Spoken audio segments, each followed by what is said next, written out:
From the Clark Ford Studio in Oxford, Mississippi, MVW Digital proudly presents the Oxford Exxon Podcast. I'd say thanks for tuning in, but why am I going to give you a round of applause for something that you're supposed to do, to be frank? And now, here are your hosts, Chase Parham. And broadcast school has really paid off. And Neal McCready. I deserve to be on TV.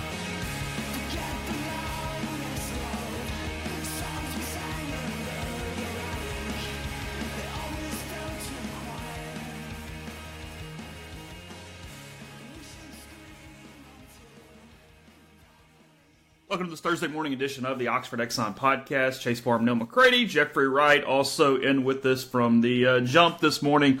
We'll get to Shon Robinson, the Ole Miss basketball signee, reclassifying into 2019 class. Talk plenty about that today as that came out yesterday, courtesy of Neal McCready. And then we also are going to talk to Brian Rippee a little while today, covering Ole Miss for Sports Talk Mississippi. We talk a lot of football, and a touch of a couple different baseball rule changes as well. So a couple things coming with Brian here in a bit on the show, brought to you every single day by the Oxford Exxon, Highway 6 West in Oxford. Daiquiris, $3.99 for the cheapest, 44 ounces for the largest if you are so desired for that. Lunch specials, ribs, you can call ahead, wrap them up, have them ready to go, and good gas prices courtesy of the Mobile Rewards Program, the Speed Pass Plus app, and much more. And again, coming to you from the Clark Ford Studio. Clark Ford's in Amory, Mississippi. Call the number 662-257-1900. You can ask for a quote on any Ford product. You can get an update on all of the scuttle about the Ford Bronco. It's very secretive and mysterious, but I suspect Clark Ford has a little clue what's going on. 662-257-1900. You get a quote, no hassle, no haggle, right to the bottom line. You get a great product, phenomenal service after the sale. I've done it several times. I know a lot of you have as well. So tell Corey that you heard about Clark Ford on the podcast. You'll be glad you did. Jeffrey, good morning. I was talking to Brian yesterday for the segment that we'll run in a minute, and he was in Popeyes for 25 minutes waiting on that stupid sandwich yesterday. They ended up running out in Oxford prior to getting there. I know you have your fast food proclivities. Is this one of them? So I've not tried the sandwich yet. And I haven't tried the sandwich yet for the simple reason of, listen, as a longtime Popeyes enthusiast, I understand where Popeyes' lane is. And their lane is not exactly dealing with a limited time offering in which everyone wants to try it. Like, think about it this way. Like, Dylan, Aaliyah, and I were talking about this last weekend. If you see a line at Chick-fil-A, you'd prefer to not see the line than to see the line, but it's not a deterrent.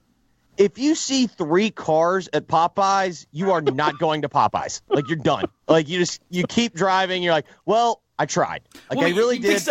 There's nothing. The experience is expected that you're going to order the spicy tenders, and they're going to go, hey, that's going to be 8 minutes. And you go, okay. Right. Great. Listen. I love this I love this establishment with all my heart. I really do. I believe in their product. This is a place that I have been in multiple locations throughout the United States of America that has run out of chicken.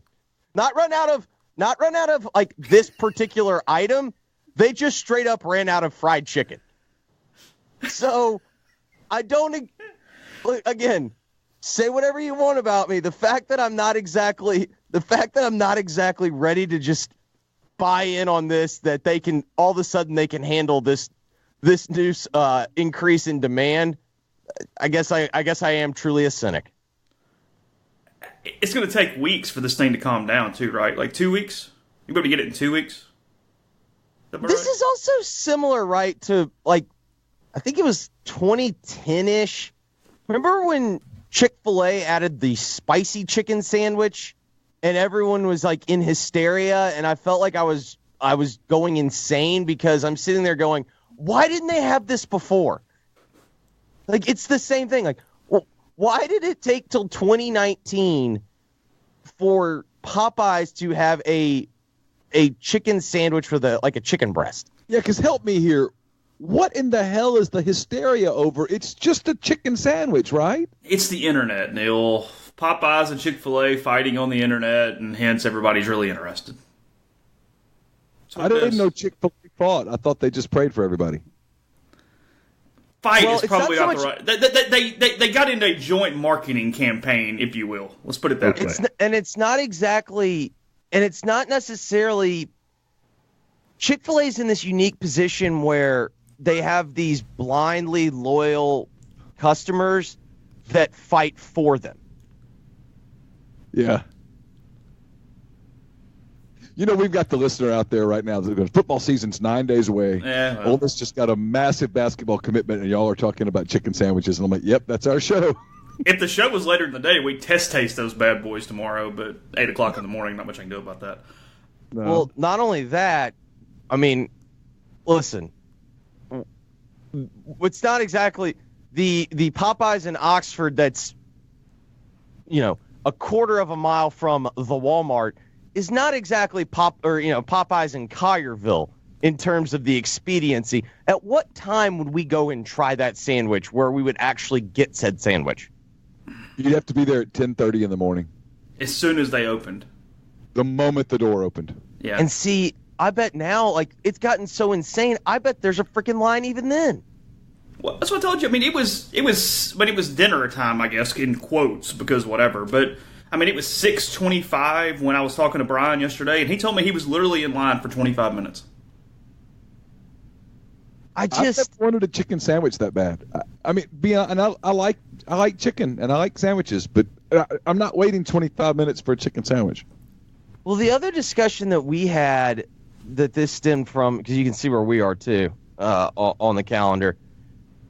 The discussion that we had is, how, for instance, Oxford, Handy Andy's. There's a loyal following of Handy Andy's in terms of a local burger. And there's several, wherever you're from, everywhere has their best local burger. Walnut, Mississippi has the freaking Dairy Bar, and that thing is awesome. But why there's not the sense of local community pride in the best local chicken sandwich? Why is that? That's a good question. Why is it the burger that gets everybody excited and not a chicken sandwich? I simply have no explanation beyond I guess in general, if you're cooking a deep fried chicken breast, there's the view of there's not the art that goes into cooking a deep fried chicken breast that maybe there is perhaps a burger, but that's what I was going into. Is there enough variance, ways to whatever? Well, yeah, different ways to brine the chicken, different ways to bread the chicken, different things to put in the breading. Yeah.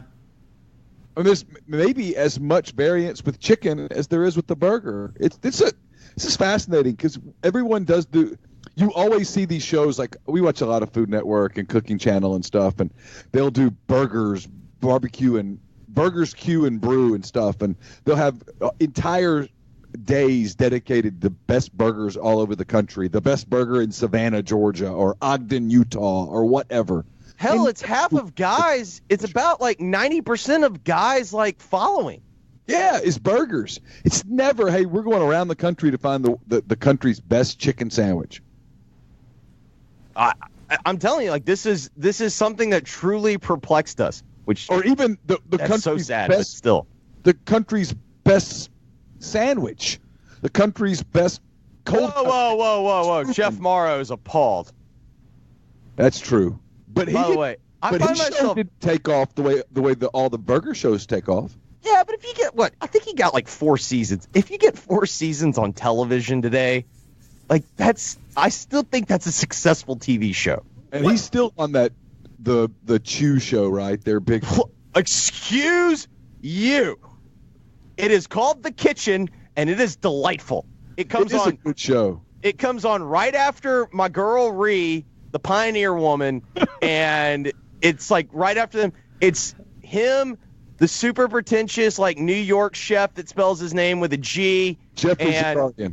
Yeah, and the chick that was married to Billy Joel, I think she was wife number 3. She was wife number 3 for about 15 minutes. Yeah, Katie. Also, thoughts and prayers to the Larry King's family during this trying time as he goes through divorce number 9, but divorcing wife number 8. Neil, your Food Network trivia is starting to bother me a little bit. Katie Katie talks like this. She doesn't do much more.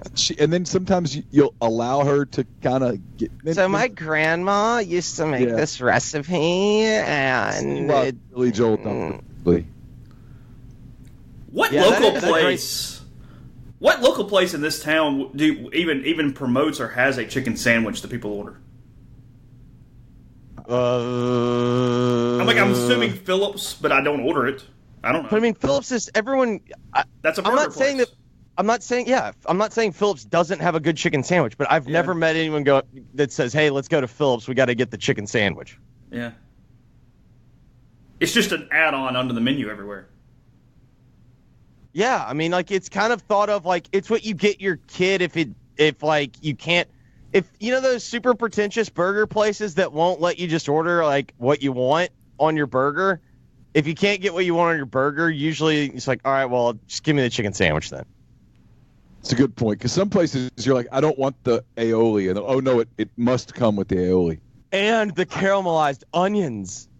Yeah, why does it have to have the aioli? I don't want the aioli. Speaking of that, the Popeye's chicken sandwich is coated in mayonnaise. This is another hesitation that I have.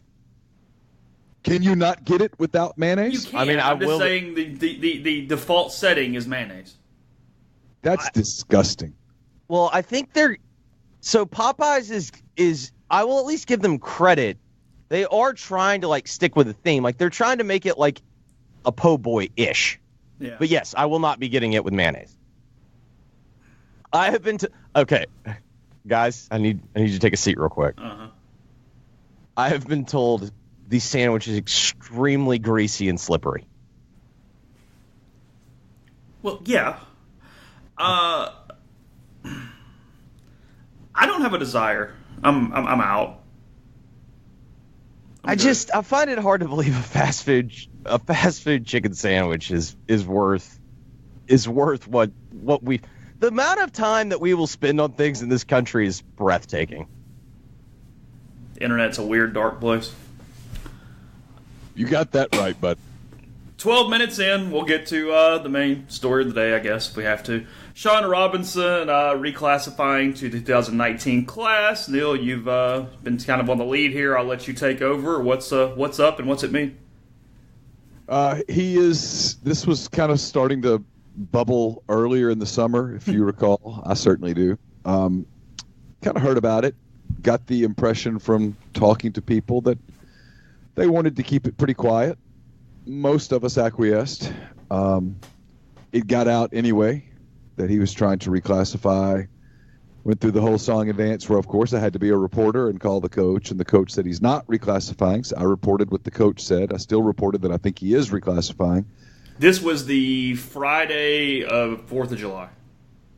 Oh, that's right, wasn't it? Yep. Yeah. Anyway, he had to pass several courses this summer. He did. They just got it done. They just got all the paperwork in. And so Shon Robinson, 6'11", about 210,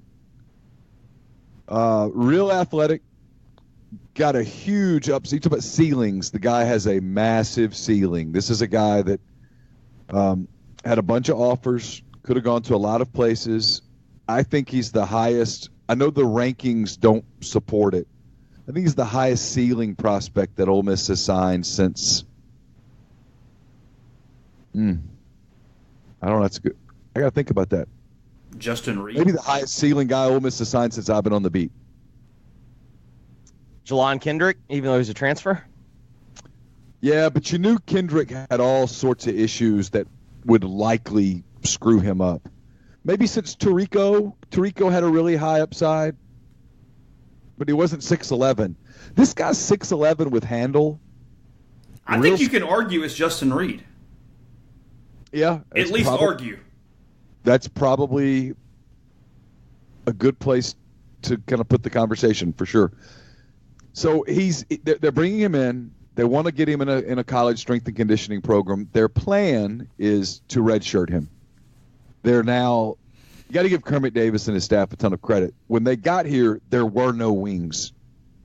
There were just these three guards and some big dudes to sort of shuffle the ball through, and somehow they made the tournament.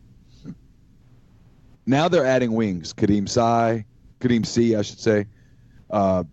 They signed the two kids a year ago, of course, who helped. Blake Henson, KJ Buffin, who are expected to play big roles. They've got Luis Rodriguez, whose game is coming along. They're really pleased with him. I'm leaving somebody out. They signed C. Oh, yeah, they got Sammy Hunter, who's coming in. I think he arrives from the Bahamas on Saturday. He starts school on Monday. He's going to be a big part of their team this year. In an ideal world. You gave me PTSD when I heard Bahamas. In an ideal world, yeah, I bet. I can only imagine. My God. They played a team that didn't have a kid bigger than 6'1". And they're live streaming on a phone and stuff, and it's just 14,000 people watched a live stream. And it worked. Well, hold on a second. How many minutes did you have to give to this? How many minutes? You mean you misspoke. You mean hours. To them playing a bunch of 5'11" kids in the Bahamas? Yes. Okay. All right. Go ahead. Sorry. Yeah, we'll get back to that in a second. At one point, one of the teams that Memphis was playing had to go find somebody to round out their team. Somebody tried. They had to go find some bodies. They had 3 guys with 10 minutes before tip-off. Yeah, they literally had to go shopping. No, they just had to go to the resort and say, can you play? Because otherwise I'm out. The promoter was probably out $20,000.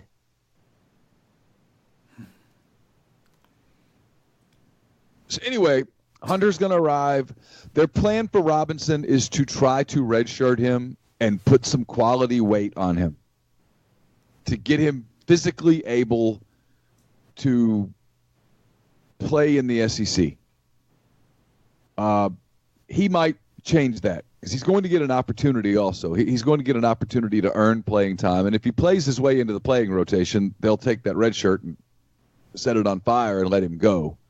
So as much as fans want definitive answers there's not one. It's the risk of lighting a message board up. It's a fluid deal, and it will stay that way. It'll depend on how much Rodriguez is able to help them. They've got Austin Crowley, who can play some wing. He's going to play some guard, too. They actually have built a pretty deep roster at this point. And so a lot of what happens with Robinson will depend on what happens with other people and then how impactful he is immediately. I think what they would love to do is redshirt him, let him get to 225-ish, 230 on that frame. They're going to sign Jamin Brakefield. I'm done with the recruiting dramatics. I don't care who ends up breaking the story. They're signing Jamin Brakefield. They're going to get him. And it's going to give them, like I wrote in that story yesterday, a duo of bigs, prolific bigs, that the program's never signed at the same time before. Hell, they've never signed one of them before. Give Kermit Davis a ton of credit. I mean, it gets overshadowed in this part of the country, perhaps because of Penny Hardaway and all the stuff that's going on at Memphis. In 17 months, Kermit Davis has completely turned around the Ole Miss basketball program. What's your guess? Are you going to redshirt or are you going to play? Flip a coin. So many moving parts. It's kind of like you bring in a baseball guy with the hopes that you can redshirt him. I know that doesn't really ever happen, but maybe you bring in a quarterback. That's a better analogy. You bring in a quarterback going, you know what we'd really like to do is redshirt him. And if the starter plays well enough, you can. But it might be one of those deals where the starter can't beat Georgia State, and he's still in there in the third quarter having to throw deep. Yeah. And one of those deals where in practice it becomes obvious to everybody that this guy needs to be playing now. We'll see. I mean, look, I don't think they want to burn one of his years of eligibility for him to play 7 minutes a night. And I think they'd love for him to be able to literally just, hey, go eat and work out. Eat and work out, and we're going to work with you in endo drills, and we're going to refine your game and help you go to the next level. He's just got absolute gallons worth of potential. It's just some of it's got to get tapped. But I get best laid plans, but is it more of we can develop him better if he's not playing than it is even the years of eligibility? Because, I mean, yes. If he's anywhere close to what he was going to be, you're not necessarily worried about his 5th year. No. You're not thinking about his 5th year. It's let's develop his game. Let's build some good habits. You do want to build the body some. I mean, at 6'11", 205 on the list. Yeah, 205 to 210, anywhere in there is where he is, and that's not big enough realistically to handle the bigs that you're going to see from LSU and Tennessee and Kentucky and that kind of thing. You do want to get him bigger and stronger, and who knows? I mean, he'll show up on, I think, Friday or Saturday of this week. He'll get started on Monday, and we'll see how long it takes him to put some weight on. I mean, if it were me or you or somebody, we could put 30 pounds on pretty quick. It might not be the right kind of weight, but we could put it on. They're going to try to obviously put the right kind of weight on him and get him started and acclimated and all of that stuff. My gut is that they would really love to redshirt him. That's not spin, but they won't be stubborn about it.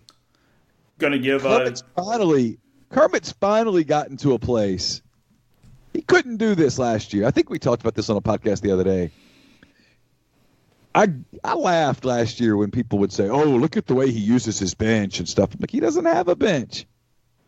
Sometimes he wanted to take somebody out and he couldn't. Happened in the NCAA tournament game. I was right behind their bench. He looked to the bench because he was mad at somebody for something, and he wanted to get somebody out, and he looked down the bench and he realized there was no option. He has options now. And here's the thing. This is what's kind of interesting, the interesting subplot to next season. They're recruiting pretty well. So they lose Brian Tyree off this team, and his scholarship's going to Jarkel Joyner. So they're full. They're signing Brakefield. Means someone has to go, and they're in on 2 or 3 other guys, and I think they'll get 1 other guy. So 2 guys are going to get processed. People are not only playing for the team and to win and stuff, you're playing for your scholarship next year, and there's no way around it. Going to give Jeffrey the floor in a second. Before we do that, tell you about Community Mortgage, Oxford, Memphis, Soto County, and Chattanooga. Underwriting and processing is done in Memphis. Your Greek local underwriting understands your market, a leader in condo financing, the float down option, and with rates as low as they've been in about 2 years. Time to give Jason a call if you're refinancing or ready to buy. 662-234-2704 or JLOWE at communitymtg.com. We're also brought to you by Home 2 Suites by Hilton Oxford, located at the intersection of South Lamar and Belk Avenue. This newly opened all-suite Hilton property offers guests lots of extra amenities. Spacious suites have a living area with a sleeper sofa, fully equipped kitchen, complimentary breakfast each morning, lots of options to suit any palate, fully equipped fitness center, free laundry facility, complimentary Wi-Fi, and so much more. If you need to host a meeting or a presentation in Oxford, Home 2 Suites has a 570-square-foot meeting room available for rental that can be set in a variety of ways. Extended stay rates are available. Hilton Honor Points can be earned for stays, redeemed for bookings. 662-238-3400 or visit home2oxford.home2suiteshilton.com. Follow them on Instagram and Facebook for more information about the hotel, special promotions that might be available.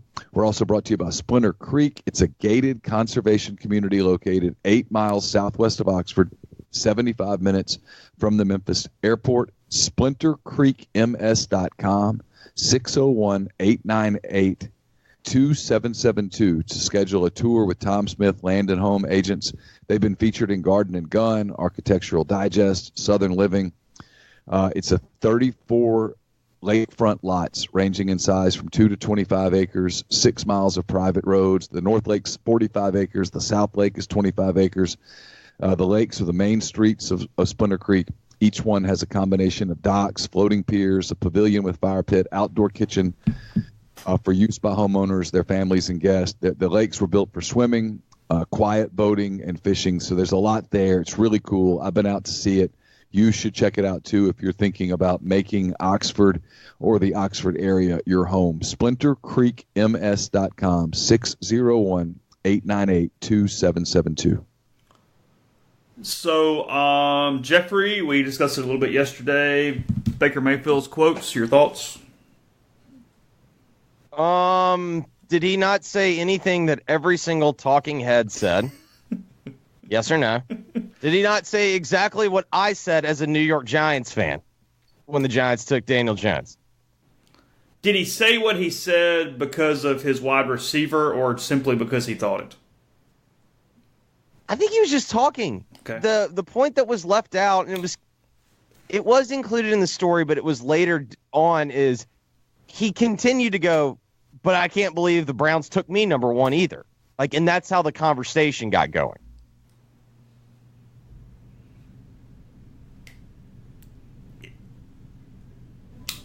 It's boom or bust, right? Nothing in the middle with him? I don't know. I think we're getting super hot takey on if a guy. I think drawing a link between a guy that speaks his mind and wins and losses in a game in which it's 11 players or 11 players. I think that's a little absurd, personally. You know what drives me crazy? We in the media complain about dull. Mm-hmm. And then we get a guy who's anything but dull, and instead of just rejoicing in him, we shoot it down. I don't. I'm like, hey, man, awesome. Give me the guy with opinions. It's just football. Yeah, I was trying to think, is Leach really the only guy that's outspoken that gets away with it? Like, that, you know what I mean? Well, and you can make an argument that it's hurt his career, but yes. Yeah. It absolutely has hurt his career. He gets labeled by the media as kind of eccentric Uncle Mike. Right, but instead he's in a profession of 105 IQ guys, and because he says anything, it's just like, oh my God, he's so nutty and zany. It's like, no, he's just articulate. It's one of the things, I mean, no joke, one of the reasons Nick Saban does so well is in a profession full of average to below average IQ guys, he's really smart. This is a criticism that I do not think gets discussed enough. When people want to talk about the way that a particular workforce or work field, one of the most let's see, what's the word I want to use? One of the most exclusive clubs is college coaches. There are 3 coaches in FBS that did not play football. So let me get this straight. Who are they? David Cutcliffe? Yep. Mike Leach? Yep. And your daughter attends the university. Oh, Morris. Correct. There are 3 FBS Is that coaches. really it? That's the last stat I saw. Okay. Those are the 3. All right, go ahead. So let me get this straight. In general, it's accepted guys that play football. There are exceptions, but in general, they are not the ones that are knocking down the door of the chemistry building. So the moment that they hang their helmet up and strap on a whistle, all of a sudden these guys become brilliant. It's never made sense to me. It's fair. And by the way, I'm still kind of jury's out on Chad. I haven't seen enough to determine one way or the other. But I know this. 2 of the best football coaches in the freaking country are David Cutcliffe and Mike Leach. When you look at the places that they've won at, and for God's sakes, David Cutcliffe won 10 games at Duke. He was running the zone read in 2004. Oh, hindsight will. The only thing that bails out Robert Knight and Pete Boone on that decision is that he was sick. Yes. Did you look it up, by the way? Did I miss this the other day, Jeffrey, the last time Ole Miss was an underdog to Memphis? Did you find that stat? Yeah, I did. It's only happened once, according to all databases. So that there could have been of historic lines that we have. It's only happened once. It was in 2005. That might have been the worst football. Ooh, toss up. 2005, the 10-6 Memphis Ole Miss game, or Was it 99? Either 99 or 98. The 3-0 game? The 3-0 game. Both games were somewhere between Hades and hell on the temperature scale. Yeah, but Eddie O went 1-0 that day. Eddie O did go 1-0. And was that the day that... Oh, that was an ugly football game. Yeah. I think Will Mosley hit the Tigers. He did. He hit the Tigers trailer on a field goal attempt. He did. It was quite wide right. And that was the year that I think Orgeron decided I'm just going to put all the kickers on scholarship. So I think at one point he had like kickers. 4. Yeah. 3 kickers He had plus 3 kickers on scholarship. I'll tell you guys a story on that one. So I covered Florida State, Miami, and Tallahassee that day. Very similar games. And they advised us, the Florida State media people said, hey, do what you want to do. If I were you, I'd get to the stadium super early. Traffic's going to be a zoo. It's going to be a nightmare. Big game, lots of stuff. Campus is kind of crazy. You should come early. So I did. And the Ole Miss game was on the TVs, and so I watched it. And the next day, driving back to Mobile from Tallahassee, I called Noel Mazzoni, and I was like, hey, man, congratulations. He's like, for what? This is a total disaster. And let me tell you what, disaster. Noel was being kind. Yeah. I'm trying to think. Spurvic started, right? Yes, that is correct. Spurvic. Yes. Well, don't you know, Neil, when the Cowboys came to scout Eli, they left more impressed with Michael Spurlock. Yeah. Who spun that? That was the narrative coming out when Michael took over in 2004. Spring practice. That was a huge spring practice narrative. Now, I will say, anyone that played with Spurlock does say that he kind of had the Nathan Peterman syndrome. Like, he is the most amazing guy you've ever seen in practice, and then when the lights came on, it was a disaster. Well, I mean, he did have an NFL career as, a return man and a skill player. I mean, you'd hate to give Eli one more weapon out there on the outside. In fairness to Cut and them, they asked him to. He wouldn't do it. I'm a quarterback. I'm looking at this 2005 season. I've never bought the whole blame Cutcliffe for that. David Cutcliffe's too smart of an offensive mind to not see Michael Spurlock and go, he could help. When your best receiver went to the combine and ran a 4.8 40, and by the way, he was undersized, I find it hard to believe that they didn't really want someone else out there that had a little bit of wiggle. Ole Miss beats Memphis 10-6, then loses to Vanderbilt by more than a touchdown the very next week, and then gets that nice clunker against Wyoming at home. Oh, that was one of the worst football games I've ever watched. I remember going to that game and leaving very early. And everybody got mad at me in Mobile when I said the program's a disaster. What year was that also? What year was the Wake game? The 30 to the game where Wake beats Ole Miss like 30-3, and they never threw a pass beyond the line of scrimmage. Yeah, that was 2007, I think. Yeah, it was 7 because it was a home and home, and remember they played out there in 2008 in Houston's first year. Oh yeah. So it was 2007. Yeah, that was the great scrimmage during the rain delay in the IPF. Yeah, during the lightning delay. Yeah. Shout outs to Big Jeff. We waited that one out. Did you really? I don't want to talk about it. Okay.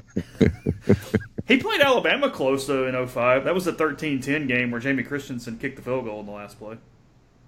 Saban's Alabama. I just want to point that out. Number 6, Alabama. They were ranked 6, Neil. 6. Yeah, I'm just telling you, that was not Nick Saban's Alabama. But that proves my point. Everyone that wants to go and fight me on when I say Alabama's the best job in the country, Mike Shula won 10 games at Alabama. Yeah, Mike Dubose won 10 games. Yes. Dennis Franchione won 10 games. Every coach that has ever been in Alabama since Bear has won at least 10 games at some point. Okay. Oh, if you offer any coach in the country, you can say, hey, you can be the coach at any program. Pick a program, go for it. If they say anything other than Alabama, they got it wrong. What we are seeing right now is what happens when you give the best coach the best job. Absolutely. Yes, Perkins won 10, and I believe Curry won 10 as well. He did. Curry couldn't beat Auburn, and that's what got him fired. Yeah, Curry went 10-2 in '89. That's a hell of a stat. Every coach has ever won 10 games there. It's what drives me insane when people act like that I'm just like a hot take artist. It's like, I at least do freaking research. Are they still the number one program? Yeah. Alabama? Yeah. I think you could make an argument that you'd rather have that if you're Dabo, you'd rather have the Clemson job than the Alabama job because it's easier to probably dominate. But John Doe coach that gets to just go off the top and pick his gig, you think generic, he's picking Alabama? Correct. If I am, let's say for whatever reason, Dabo and Saban ride off in the sunset together, and both jobs are open. Season, no matter what, they both say, look at each other and go, you know what? Let's go to the NFL. Yeah, sure. Go away. Yeah. Those two jobs open up. Which one? Whoever is the guy for that to take Dabo out of the mix. You're the guy who can either have Alabama or Clemson. Which job do you want? Clemson. I mean, Alabama. No question about it. Yeah. I mean, Clemson's had a good program. They've had good runs, but it hasn't. Not every coach that's gone there has had unquestioned success. Well, no, not at this all. feels more like Dabo than it does Clemson, whereas Alabama feels like what Jeffrey just said, which is this is what happens when the best program in the country, with the best booster network in the country, hires the best coach in the country. Yes, Alabama's floor is exponentially higher than Clemson's. Their floor is 10 wins. See, I believe if you gave Nick Saban 5 years at Ole Miss, he would win a national title. I think if you gave Nick Saban 5 years at Arkansas, he would win a national title. Who else falls into that category? That's it. If we're talking about just simply... That's it. That's it if we're talking... No. I'm going to tell you now, and I think it happened on your station, so I'm going to plug it. On Gary Parrish's show yesterday, he had somebody on. I can't remember who it was. Brett. He had McMurphy, who said Urban Meyer's going to coach next season. Yeah. I mean, first off, I'm not. Brett has reported that story, and I'm not. I don't want to insult how hard he worked on that. But pardon my French. No shit. Yeah. No doubt. Here's my question. Your Auburn doesn't quite go right. Do you go after Urban Meyer, even knowing that in the past Urban Meyer's been scared off by Nick Saban? If you're throwing another couple at you, say Arkansas has a disaster season again. Okay. I don't think they will, but let's say they do. They've got the money there to give him just whatever the hell. Urban's not taking the Arkansas gig. Urban moved to L.A. for a reason. You think it's USC or bust? You could even convince me that behind the scenes there was an agreement. What if Helton goes 11-1? I think they know that that's not likely. Yeah, but what if he does? Do you fire him anyway to get Urban Meyer? Yeah, I would. I mean, are you asking me, or are you saying do I think USC would? I'm asking you. What would you do? Yeah, I'd fire him. If you're Auburn, do you hire Urban Meyer? Yeah. And keep in mind, you know how much I despise this man. Yeah, no, he both. Your question was, we took Ole Miss as an example. I said if Nick Saban took the Ole Miss job and gave him 5 years, now it'd be fascinating. But gave him 5 years, would he win a national title? My answer is yes. And then Chase's question was, is there any other coach that you would put that? No, that's my question. Coach that you would put that on? And my answer is no. Chase doesn't ask brilliant questions like I do. Yeah. The answer is no. The answer is no. I'm not sure if you extended that out to NFL coaches that there's a yes. I mean, now we're getting into a different argument, but. Well, okay. The question would be like, so for instance, because part of part of what makes Saban is an unbelievable understanding of how college athletics work. Yeah, so your question is, can the Sean Payton, Sean McVays, Doug Petersons of the world adapt to the college system? Really going to leave Belichick out of this? Well, that too, but not, whatever. Yeah, and you just named some people that I wouldn't bet against them. But in the college game, Saban's the only guy I'd bet on, Dabo included. I think I'd bet on Pete Carroll. If Pete Carroll had to come back and do it again, I think he could. Oh, that's a good one. I wasn't thinking about him. Pete Carroll's a yes. Yeah. Carroll's a yes. If Pete Carroll called your program and said, I want to come back into college coaching, I want to coach at your place. Okay. Yeah. Guys, I'm a little disappointed in y'all. I understand there was news, and you have to discuss that. But we're like 40 minutes in, and Chase Parham, head of the Jim Harbaugh beat, hasn't even mentioned the comments. I didn't think they were a big deal, honestly. What did he say? I'm so out of touch this week, guys. I can tell you all about Pi Phi and Chi O and Zeta and a lot of stuff. I can tell you a lot about some sororities at the University of Arkansas. At the university, in a very narrow focus. Right. You can give us. Let me tell you what, the scouting report on all of those sororities in the greater Fayetteville area. Spot on. Holler at me on Sunday and I will break it down. But I can't tell you what Jim Harbaugh said.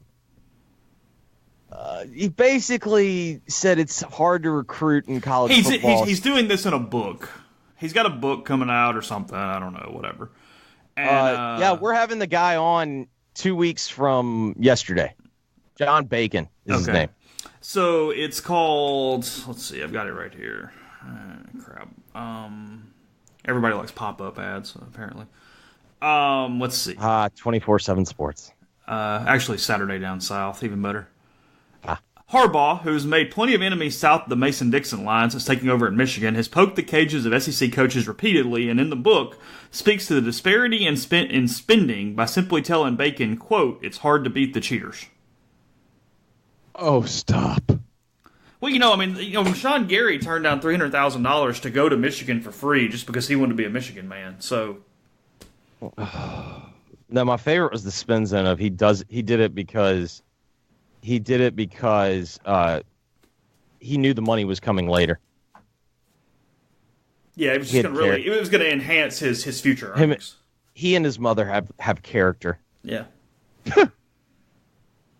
So, not taking money is a sign of character? Is that where we are? That kid was shopping the whole time. We know because they got the proper school in to get the bids up. Yeah, there was a reason Hugh Freeze was in on Rashawn Gary. Mm-hmm. Oh gosh, I remember that last couple of days. No, I remember. Okay, true story. I remember sitting. Neil and I were covering a basketball game. It was a conference game in I think January. It was. And I'm sitting next to him, and Neil's just gotten the information that, quote unquote, this is for real. And Neil's sitting there struggling whether or not to run with it. Yep. Because, as Neil pointed out, it's not that he doesn't believe that the person that he was speaking to thinks that it's for real. It's a matter of that person thinking it's for real and the reality of it being for real are two different things. That was back in the elephant hunting days. Mm-hmm. That was back in the elephant. We getting them stars, baby. Yeah. They had the hots for Rashawn Gary. They thought he was one that might be gettable. And he was. Yeah, went into the last day. I don't know how real it actually was because of the other schools in it, obviously, but yeah. I've started thinking... My opinion, it was pretty real. Oh, no, I think it was, but I've started... the different kind of kid that Ole Miss recruited? And Amen. They tried to spin it as the... a kid has to come from a religious home. Amen. And whatnot. Amen. Is the real truth that kind of kid, it was just the kid that was most for sale. It was typical college football recruiting, and he just tried to spin it. For the record, I'm not saying I'm well on record as saying I don't think Ole Miss did anything else that their competitors didn't do. I've said point blank during the freeze era they didn't do as much as other people did because they didn't have the resources to do it. It's why they lost to Rashawn Gary. It's why they lost Shaim Carter. Keep going on. Yeah, yes. Elijah Daniel. Leo Lewis. And Leo Lewis is a little more of a... It was sort of the Peyton Barber loss than that, but regardless. Yeah. So. A certain reporter has deserves some blame. Yeah. What's on your show this afternoon, Jeff? So coming up next, Barrett's going to join us, Salee. He's back for the fall. I figured let's get him a week early this year for the Florida-Miami game. And he's got his picks out. He picked Ole Miss 4-8, 0-8. Oh, that hater! God, that hater! He has Ole Miss losing to Arkansas. He has Arkansas 5-7, 1-7. Okay. Then Evan Daniels is joining as well, and on the afternoon show, Adam Rittenberg is going to join. So I imagine we will be discussing Jim Harbaugh. So that's kind of what we got on the good old agenda.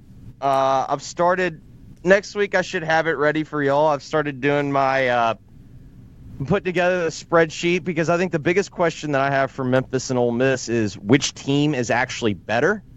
Okay. So I've started doing the spreadsheet that includes composite rankings, and then I'm working on getting the Pro Football Focus grades for each kid, and so we can at least have something that resembles some type of metric that will help us determine which team actually has better players. Okay. Real quick, I know you got to go, but I want to fast thought here.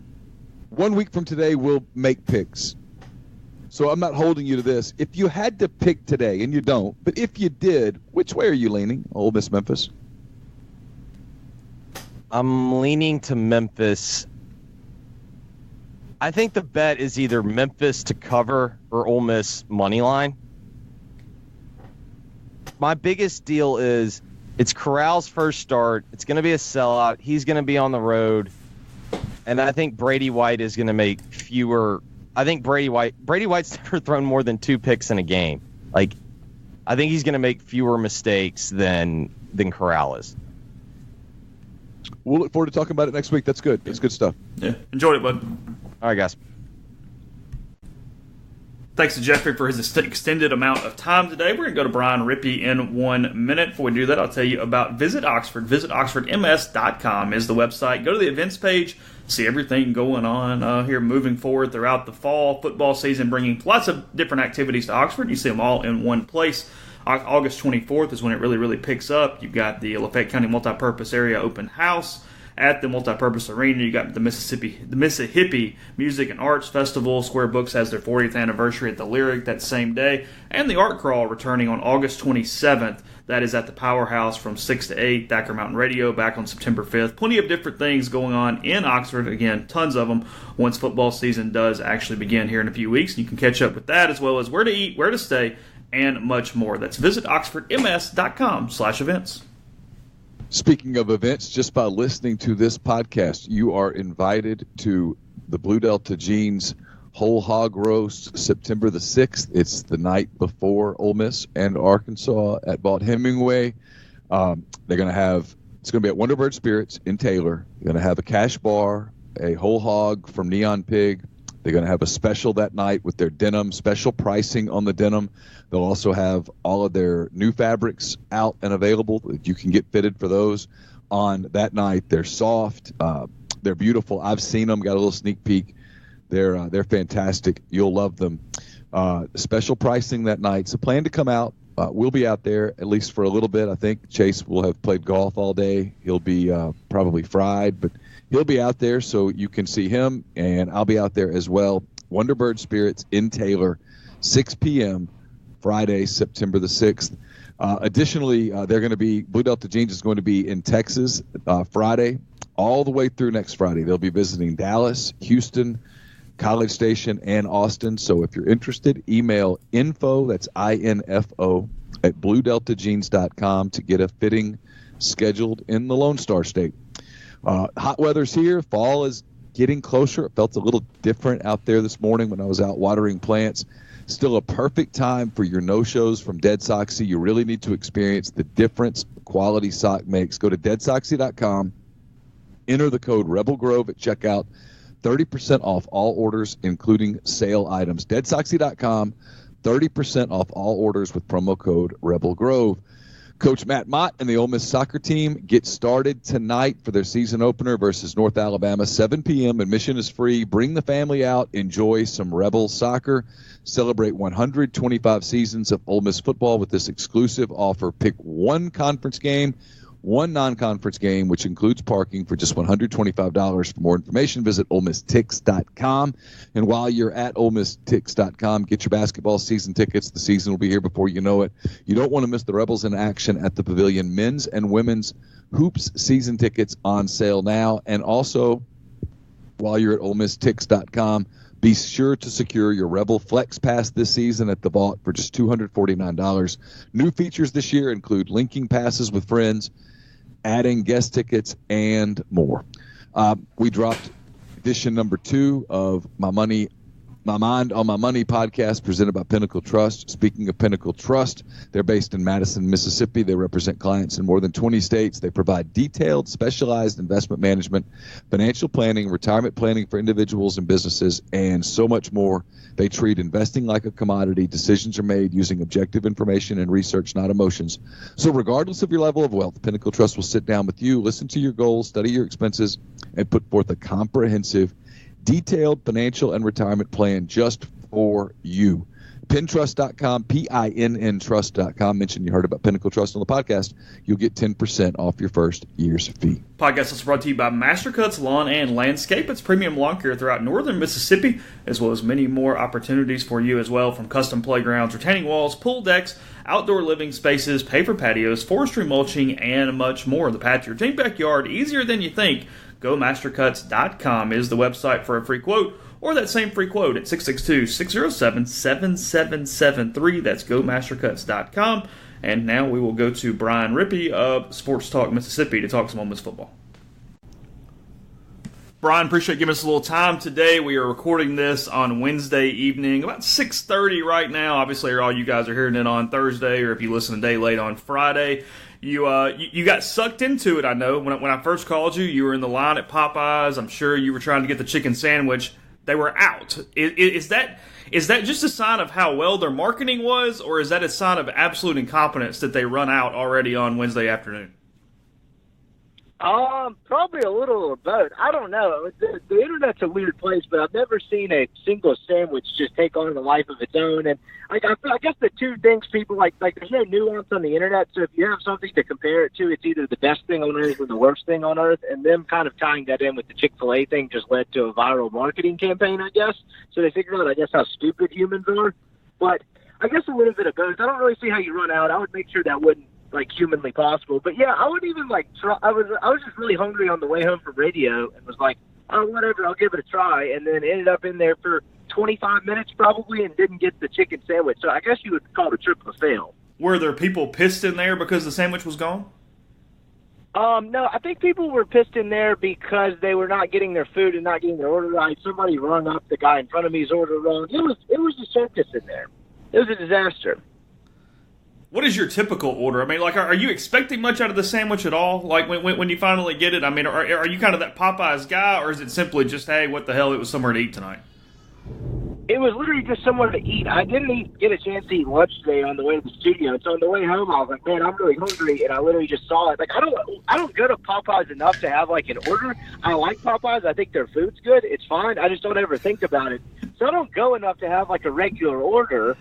And then, so I just got in there, and I was like, yeah. And then once they told me now, I just got, some spicy tenders or whatever, and it was fine. But I was disappointed not to get the sandwich because that was the only reason I went in there. If they hadn't come out with the sandwich, there's probably a 0% chance I would have had Popeyes for dinner. So as people are hearing this, 9 days away from the season opener, Ole Miss and Memphis, 11 a.m. from the Liberty Bowl on August 31st, you've been to pretty much every practice, although you're seeing them go against air and maybe some stretching, and that's about it. There's nothing to compare it to. The people that go, oh, this is exactly what this team is going to be, you have no idea. This team can be good, this team can be bad. None of us have any idea. We don't know what we're watching. We're not even watching much of anything. With it a little more than a week away, what is your thoughts on this group as it's getting ready for Memphis?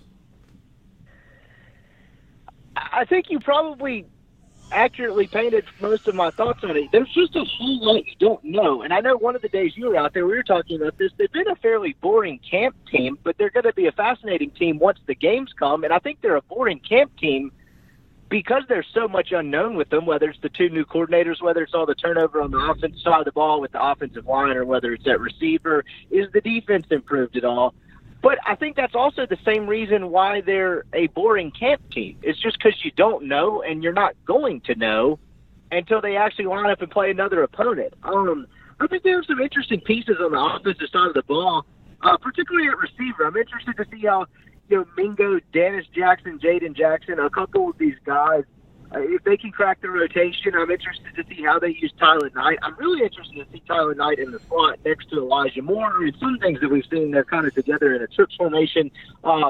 You've got a fascinating piece of Ely. Stoop Connors made the running back room even more crowded. They've got some fascinating stuff, but I think all that could be rendered moot if the offensive line is bad, right? So, again, goes back, you just don't really know. And I know I've listened to Neil say it a lot. He's talking about, you get to ask the question a lot. And it's like, well, they're going against air, so you can't really tell much. And I don't know. I guess an argument could be made that air puts up slightly more resistance than the Ole Miss defense did a year ago this time in camp.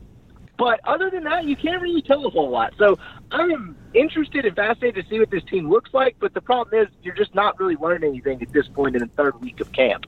Isn't a boring camp actually a great thing? Because that means they're not dealing with tons of devastating injuries. Because, in camp a lot of times, it's either, hey, I'm so impressed by this guy and he's flashing, but we don't see that. We don't get scrimmages. We don't get teamwork. We really don't get a lot of even skeleton drill for that point. So, in my opinion, the other thing that would make a camp interesting is, hey, this guy's out, and this guy's out, and this guy's out, and hey, that freshman's got to play. They have no choice, and there is a little bit of that. But, I mean, knock on wood for them, for their sake, nobody's really gotten injured that's this debilitating, out for weeks thing that sends any panic. I mean, you got to obviously see what happens with Alex Gibbons. Jalen Julius has been slow. John Haynes has been slow. There's been some things, but so far, they've been able to avoid the big critical thing that could really change the direction of this program, or frankly, this team, I guess, not program. Yeah, I guess part of the reason it's a boring camp, too, is just everything you just said. And, this time of year, if it's an interesting camp, I mean, sans a quarterback battle that's really heated, it's either an off-the-field issue or some injuries. And so, yeah, I think for Matt Luke and for Ole Miss, a boring camp is probably a pretty good thing. And, it feels like at least on the grand scale in terms of the SEC landscape, they're kind of flying under the radar. But they'll be an interesting team to watch. Nothing would surprise me with regards to the Memphis game. I can't really figure out. I've talked to a couple people. Usually you get a feel for how a game's going to go. I have no idea. I really no result from that game would surprise me. I guess I'd be a little bit more surprised if Ole Miss blew the doors off of Memphis as opposed to vice versa. But really, any result you told me from that opener wouldn't shock me. This is not fair because you have no idea. Do you think Alex Gibbons plays next week? And if so, how many snaps can he realistically go? Because he has done nothing from a game action standpoint or a practice action standpoint. And isn't that why you have to lean no? So starting last Friday was the first time that we saw, or first time that I really noticed, he was back out on the field. He was in a green jersey with no pads. I think last Friday they weren't really in pads anyway. But point being, he was not with everybody. He was kind of doing individual stuff on the side. During the stretching drills, he was kind of just roaming up and down the sideline. And so if he's not back at all, I mean, I guess theoretically, if he doesn't practice at all this week, they decide over the weekend he's clear and he's good to go, he could probably be okay with the Monday through Friday prep leading up. I know they have an off day Monday, but you kind of get my point. But every day that goes by that he's not in camp, you have to lean a little bit more toward no, he's not going to play, right? Because so Matt Luke, when we talked to him on Monday, I think said we'll know something for sure on him on Monday. And somebody followed up with a question about, like, is that kind of when you draw the line? And Matt was like, yeah, basically, but it's more so if it's past Monday, it becomes a really big conditioning issue, as you mentioned a little bit. So I think he's one of those things where he's played enough football to where he's fine, but if you haven't done anything that active in that's over a month at that point since he had the surgery on July 18th, how can you get ready to play a football game? I guess to your point, he could play it in a limited capacity and play 25, 30 snaps, something like that if they really needed him out there. Yeah. But wouldn't you just save him for the next week? Yeah, see, I have a hard time, even right now, frankly, seeing a lot more than 25, 30 snaps for what you mentioned, just being in football shape in general. And then specifically, it is going to be like the surface of the sun on that artificial turf next Saturday. I mean, from a heat standpoint, they're going to have to rotate a lot of guys. Everybody's going to really be tested from a conditioning standpoint, and that kind of lends to it, whether he plays or he doesn't play. I know they have it too deep. I know there is a second team, but in your estimation, how many guys are truly in this rotation on the offensive line for Ole Miss? Matt said on Monday he feels comfortable with 7 or 8, and I'm assuming that's without Alex Gibbons because that was kind of the precursor to the question, if I recall correctly.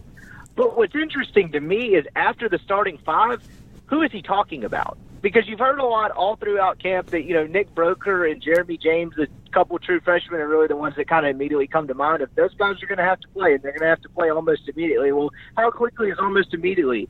Can you get through the first game with a Chandler Tuitt or a Jalen Cunningham, something like that? I'm not sure. Part of me wanted to say Hamilton Hall, but I'm not even really sure what that looks like, particularly with him having an ankle sprain in the scrimmage over the weekend. And so what's more interesting to me is, like, he said 7 or 8 deep, but after your first 5, who are the other 2? Who are the 3 reserves?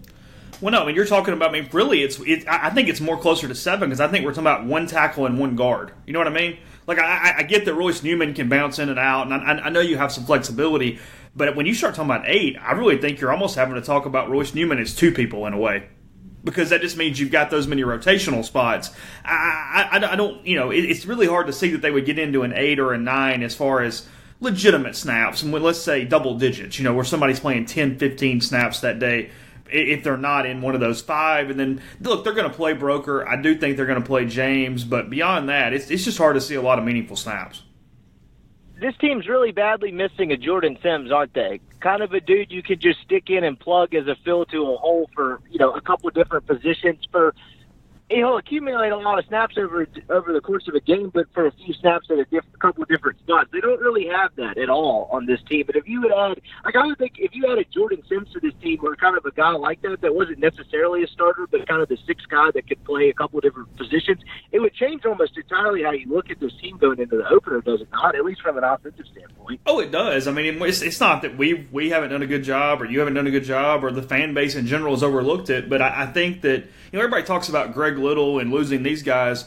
Jordan Sims and Shon Rawlings may be as big as anything because of the way they could bounce around. That you talk about. I mean, Shon Rawlings is a guy that played some tackle early in his career. Obviously, was a very steady guy at center. They've lost so much up there, and it was guys that could be flexible and bounce around and play positions and give you some rotational depth, and that's just not there. And look, they might be fine, they might not be fine. I'm really interested to see how Michael Howard just holds weight over the course of the season. Matt says he's at 285 right now. He's a guy that's really struggled to put on pounds. And if you're at 285 on August the 20th, can you still be 285 on September 15th when you really got to eat and you're getting into this thing day after day after day after day? So I don't know. They're even battling some of that stuff of guys who haven't played to the extent that maybe their year classification says they might have played, and then B, with a guy like Howard who's just trying to keep weight on in general. Yeah, and to your point, what's really interesting to me is the last part of what you said, is it's a lot of guys who are quote-unquote experienced, sort of, in terms of they've been in the program a while, but like Royce Newman hadn't taken a lot of snaps. Eli Johnson hasn't taken a lot of snaps. They're literally just banking on guys having experience because they've been in the program a while. I mean, outside of Ben Brown, who really got the full plate of SEC football last year for the first time, and Alex Gibbons, I mean, it's not a whole lot of snaps there. No, I mean, and how does that affect, because I do think they're really good in the backfield. I mean, I like Scotty Phillips. He's obviously proven, Jerry and Ely. How do you anticipate them trying to split up snaps back there next Saturday? Snoop Connor's really the guy that's kind of made this whole thing interesting, yeah, right? You're right. Like, I think on paper, he's ahead of he Ely gets to campus. Yeah, he is, and so I think when it gets to a game, wouldn't you say they're probably 2A and 2B? But last year, if you had told me in December that they're going to get Ely, he's not going to play baseball, he's going to play football, then it's pretty simple, right? Like Scotty Phillips probably still gets the higher volume of carries, but they use Ely in a lot of different ways, and he plays a lot. But then Snoop Connor comes in and has really shown out and impressed the coaching staff. So it's kind of throwing a wrench in how you would imagine the carries get dispersed.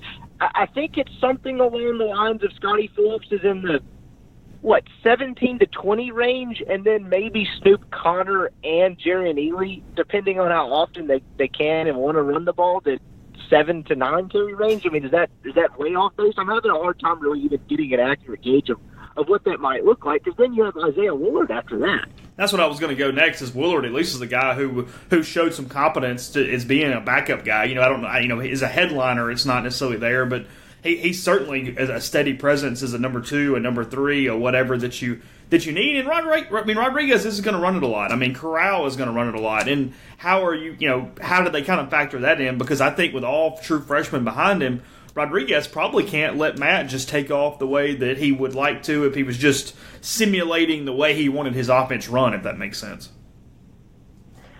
Yeah, no, I totally agree with that. And then I guess if you're really kind of capping off the offensive backfield, it's the backup quarterback deal. Grant Tisdale's probably the backup for the Memphis game, but you get a couple games later in the season and they see more of Plumlee. What does that kind of look like, too? That's interesting to me as well. Yeah, I think they're at a point, because he was here for the spring, because of everything else, if at any point Corral sprains an ankle or needs a blow, I just think it's 100% Tisdale right now. I just think mentally he's so far ahead of everybody else, and there's something about him I just kind of like. There's a little bit of an intangible with him that I think is going to pay off for him at some point during his career at Ole Miss. I like Tisdale a lot.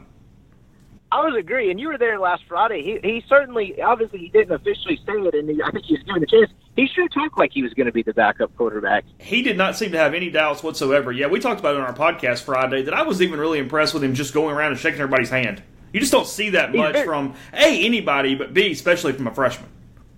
He was very polished and very put together. He was very impressive in that sense. That, like we were saying, he certainly talked like he was one play away. It's almost like he went to the number 1 high school football program in the country. Yeah, that probably had something to do with it. Yeah, I think there's a good hunch there. So I have not talked about this with Neal because he wouldn't have known this anyway, and frankly, I didn't see it when it first came out. The NCAA Baseball Rules Committee has now said that you can transfer immediately if you are not on scholarship. So if you're a D1 baseball player not getting a baseball scholarship or a piece of a baseball scholarship, you can transfer without having to sit out. What's funny about this rule to me is that it does not account for lottery scholarships. So you could be getting a full ride, all your tuition paid, let's say from the TOPS program at LSU, but if you're not getting a 25% athletic scholarship, you can transfer immediately and go somewhere else. Am I over-exaggerating this and this is not going to be a big deal? Or is this going to be a possibility for kids at major programs, Vanderbilt with their weird thing, LSU, some of these places for other programs to potentially come in and poach that B player that's not necessarily getting the innings and the reps that he was looking for? I think you nailed it, because when you just said that is literally the first I've heard of it. I hadn't seen this news yet either, but that was my first instinct, is this probably hurts the LSUs, the Georgia, the Vanderbilt, whatevers of the world, because, if these kids come in on a full academic scholarship, like you said, or, lottery, whatever the hell you want to call it, and they're not getting the playing time, these other schools, like in Ole Miss or something like that, can come take them, but at the same time, how much of a difference does it make that if they go to B school that's trying to coach them, they're only getting 25-40% of a scholarship? How much of a difference does that make? Yeah. That's why I think it's almost a deal where maybe it's not the equivalent, elite program to elite program, but who's to say that a kid, it probably helps more of the Louisiana Lafayette's or some of those people in the world. Say a kid at LSU that's a little disgruntled and he goes, hey, I can go over here and play for Deggs at Lafayette. They'll give me a 60% scholarship, and I know I can get on the field every day. I think it's more of a guarding thing for a lot of these big schools where they've got to be much more aware of their kids. They got to be more aware of their players potentially transferring. And look, it's going to look a lot like a transfer portal. Yeah, there's lots of guys that want to go into it. There's lots of guys that are already into it. But at the end of the day, they're leaving a school because they weren't getting the playing time, or they weren't fulfilling whatever their expectations were. So, it's not like, look, Vanderbilt's Friday night starter is not about to go transfer to Georgia. Yeah, I don't think Kumar Rocker's going anywhere. I kind of wasn't making that comparison, but yeah, you're right. But that is fascinating, and it would honestly be interesting to get Five's thoughts on it and kind of what he thinks, because I don't necessarily – I kind of agree with the line of thinking that you're saying, but isn't it certainly possible Mike looks at it a completely different way? Well, you look at Ole Miss. I know we got to do a little hypothetical here, but Caleb Hill, he's transferring out. He went to a JUCO. Had he been from Mississippi and they had a lottery scholarship, or if he went, if he was from, he's from Arkansas. So say they had some kind of thing set up there, and he had gone to the Razorbacks. Once he wanted to be out of the program, he wouldn't have had to take in that JUCO step. He could immediately just picked his next program. So that's what it's doing. It's frankly a really smart rule, because look, if you want to protect a kid, put them on scholarship. They have to sit out. All the rules are the same. But that kid that's not on scholarship, or he's getting the academic thing and the lottery thing, he's getting to go ahead and go to his next school to somewhat stay on schedule. And when we're talking about baseball players who are eligible after 3 years, who are much more out to get gone before their senior year of college, I think it's just a really good rule. It's one of the few times where I actually think the NCAA did the right thing, because, look, if you lose a player and then he ends up being really good somewhere else, you really have nobody but yourself to blame. Right, but at the same time, I agree with that. Does it all push any momentum towards maybe improving the 11.7, or maybe a different way of phrasing that, it pushes schools to look for loopholes around it? Like, it pushes for schools that don't have the scholarship advantage to at least find one in some way? I'm not necessarily sure how they would do that. But to your point, it does incentivize people to put on scholarships. At the same time, if you're an 11.7 or 11.8 school, whatever it is now, are your hands tied, or can you find alternate avenues to put these kids on scholarship? Well, your hands are pretty tied. They're not going to increase 11.7. They're just not. I mean, it is what it is. If anything, they're going to make it easier for some programs to stay at levels and not fulfill all their scholarships, because they got this roundabout thing where they say that hurts the kids if they put an extra scholarship number on whatever. So they're not going to do that. However, here's the funny part for me, is I think if you want to find a negative in it, I think the negative is maybe that scholarship player at these schools that had a bad year. Maybe he's injured. I mean, depending on how cutthroat the coach is, I think we're going to start seeing some cut scholarships to give to other players on their own team to protect the other guy. Where maybe there's this junior that's coming in that hadn't been quite as good. Well, all of a sudden, he's going to have his scholarship trimmed. He's going to have his scholarship cut maybe, and they're going to make sure they protect that freshman that was pretty dang good all of a sudden, and now he's going to be a sophomore. Yeah, kind of similar to the senior that comes back from the draft, or vice versa, right? Or the senior that doesn't have a scholarship because a freshman or a big class comes in. It's kind of similar to that. But you'll probably see more of it, like you said, because you got to kind of shift it around as it's further incentivized to put these kids on scholarship. It's interesting because we talk about Mike all the time. He's one of the more player-friendly coaches when it comes to scholarships and not wanting to be completely cutthroat with a lot of these things, because Georgia and Arkansas, they've been known to bring 45 kids into camp in the fall and then cut that thing down to 35 and get rid of 10 kids and kind of put them out there on islands. I think in a lot of ways Mike, and it's helped the recruiting in my opinion, he's done a much better job of managing his numbers and really trying to kind of be fair to his roster as they get to that 35 when opening day finally comes. Yeah, he really doesn't. Like, you don't see a large fall camp get trimmed down from the winter. Would you say he's in the minority there if you're talking about major college programs? Yeah, definitely. He's in the minority, and look, this is not going to be a scholarship conversation because I'm not in the mood for dealing with that. But it's most interesting because they are hung on that 11.7 and don't have that extra help. You know what I mean? That it would be really tempting and really easy to go the other direction and go, hey, we're just going to bring in all these walk-ons. We're going to bring in this guy and this guy and this guy, and we're going to figure it out. And instead, they've stayed pretty true to the number, and I think that over time it's developed a good reputation amongst prospective parents, prospective players, and it sort of worked out in their favor from a recruiting standpoint. So yeah, I think that's been a pretty good deal for them. But anyway, as we're kind of wrapping up here, probably won't have you back on the show before next week. Do you get any sense of what Memphis is as we close? I mean, what if I told you, not really name stats or players or anything else, but what do you think an Ole Miss win looks like next week at the Liberty Bowl? Matt Corral throws for a lot of yardage. I know that sounds simplistic, but from what I gather and from what they returned, it's a secondary that was pretty prone to giving up big plays and getting burned last year. So, I mean, this sounds so simplistic, but I think that Memphis has a pretty good front seven. It looks like Matt Corral not getting hit and knocked down and sacked a ton, and them being okay in the passing game. But at the same time, Rich Rod really wants to run the football, and so I guess that's another element to where I'm really having trouble getting a feel for this game. I think Ole Miss wins the game if it's a 35-27, something like that. I mean, I think even if this defense is improved with what Memphis has on offense, I think they're still going to give up a decent amount of points. I think they take advantage of a weak Memphis secondary and kind of keep pace with them for three quarters, and the defense maybe gets enough stops in the second half to where you can create some separation and salt it away. Yeah, fair enough. I appreciate it, bud. We'll talk to you soon. Absolutely. Thank you. Thanks to Brian for his time yesterday, running today. But anyway, appreciate him and appreciate G&M Pharmacy there on South Lamar in Oxford, Tyson Drugs there in Holly Springs. Either one, you can click product request on their website, get a prescription online without talking to a soul. Perfect for Mr. McCready over there. That's TysonDrugs.com, GandMPharmacy.com as well. Or if you give them a call at 662-236-2222, they will take care of everything for you over the phone. You can transfer your medications. You can talk to them about delivering because they do that to your home or workplace whenever you need it.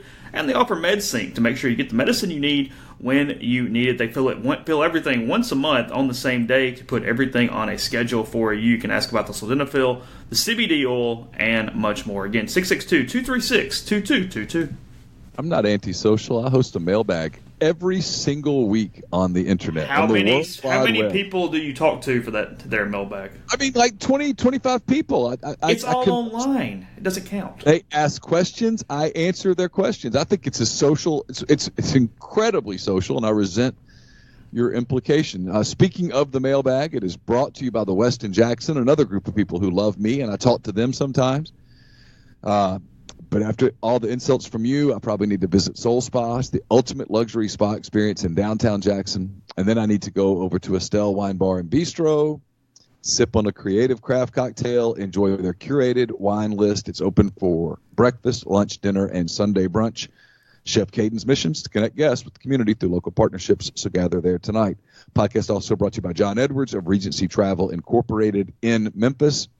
John's been traveling the globe for 37 years before he even got into the travel business. He knows the extra attention that's needed to make a special trip, one that creates a lifetime of unique memories. He's part of Virtuoso. It's a worldwide network of travel partners that allows him to supply his clients with added values, unique benefits that are simply not available to other travelers. So get in touch with him, give him some parameters, give him a budget, and he'll give you options, and you don't have to live in or near Memphis to take advantage of his services. 901-494-3387 or jedwards@regencytravel.net. First-time clients can save $50 off their first booked trip just by telling John you heard about Regency Travel on the podcast.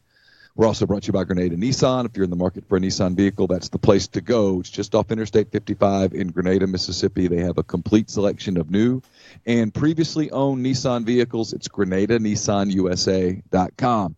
And we're brought to you by Harry Alexander. Harry's an Oxford-based RE/MAX Legacy Realty agent. He's a big part of Savannah Square. It's a new 9-acre development, 0.7 of a mile from the Oxford downtown square, conveniently located east of North Lamar, just a short stroll from the Midtown Shopping Center. If you're coming up soon for some football, get in touch with Harry. Check out Savannah Square. You can look at the model home at 215 William Street. You can look at it online, SavannahSquareOxford.com.